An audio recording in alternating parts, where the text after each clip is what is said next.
Welcome, MEKTON, the Battlesuit combat game, also known as MEKTON 1984, also known as MEKTON Whitebox. All right, we're going to move to page 22 of the MEKTON Character and Combat Training Manual. I won't be able to flip through this page by page, but I will bring us to page 22 here.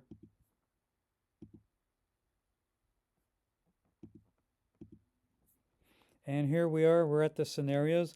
They start us off with a basic scenario.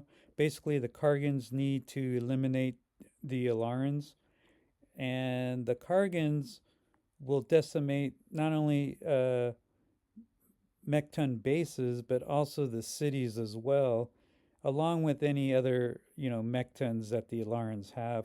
Now, the Alarans are a little more forgiving.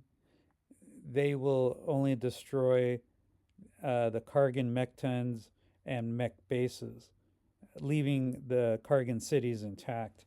They also go on to mention that the game doesn't have to end here. Perhaps there's other MEKTONs, on the other side of the planet. It's also possible you might have the Kargans and Alarans join forces. Maybe there's a bigger threat. Maybe there's a recent emergence of kaiju, or maybe there's an alien invasion that's occurring. You can come up with all kinds of scenarios.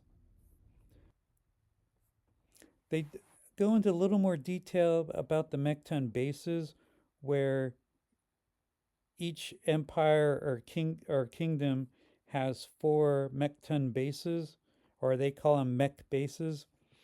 And in those bases is a fan transporter, which is a huge cargo platform that can carry two mechs, as they call it. So they use the word mechs and MEKTONs interchangeably. Now, the illustration shows three MEKTONs on the fan transporter. So, judging by the image, though, it seems like it could carry 6 to 8 MEKTONs, but maybe due to weight, they can only carry two. However, because they show three in the picture, I would say that each fan transporter can carry 4 MEKTONs, and therefore each base would have 4 MEKTONs in it, with one fan transporter per base, with 4 MEKTON bases. That gives you 16 MEKTONs. Now, these fan transporters can take a lot of damage. They have a DV of 5,000 points. So they can take a lot of damage. They also move at 5 hexes per turn. You can also issue, as another scenario, personal challenges.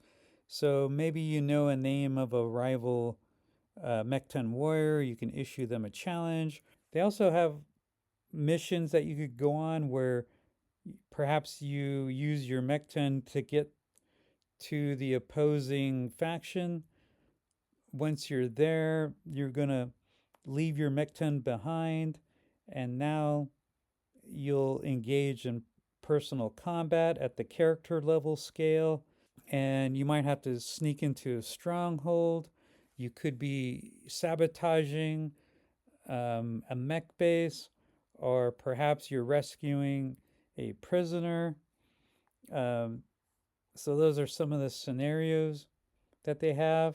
They also mention how uh, the Alarans will keep the Kargans held captive in one of the mech bases, whereas the Kargans, if they capture an Alaran, the next game session, at the end of the game session, I should say, they will execute this Ilaran. There's mention of when you hide your MEKTON to go on these character level missions, that it's possible that your MEKTON gets discovered.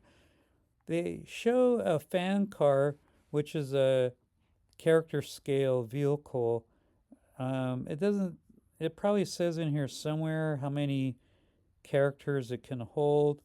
I mean, looking at the picture, it looks like it can only hold two, but perhaps there's a trunk that opens up or something that can carry more.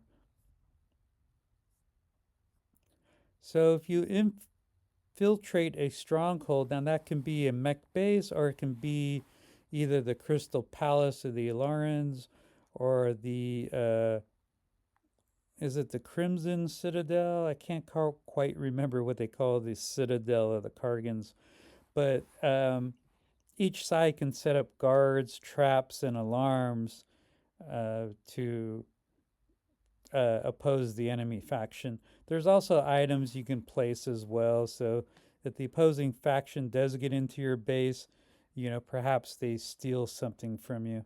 They mention a sabotage mission where you spend time sabotaging a hex. They have man versus mech. Now, in MEKTON, basically, if you compare it to later editions of MEKTON, everything's measured in hits, aka what they call DV. So if you think of it that way, you don't have to do any conversion stuff where in later editions where it's 10 hits equal 1 kill. In this system, you can just apply the damage directly to the MEKTON. So if your Cyber Sword, for instance, does 4 points of damage, then it would do 4 points of damage to the MEKTON. Now, because these MEKTONs have hundreds of points of armor and servo damage values, they'll take a long time to destroy. So any character trying to shoot at these MEKTONs, it would take them a very long time. Now, of course, you could have a squad, all focusing fire on a single MEKTON, and so that could be quite damaging. And being that armor is ablative, none of the hits will be absorbed.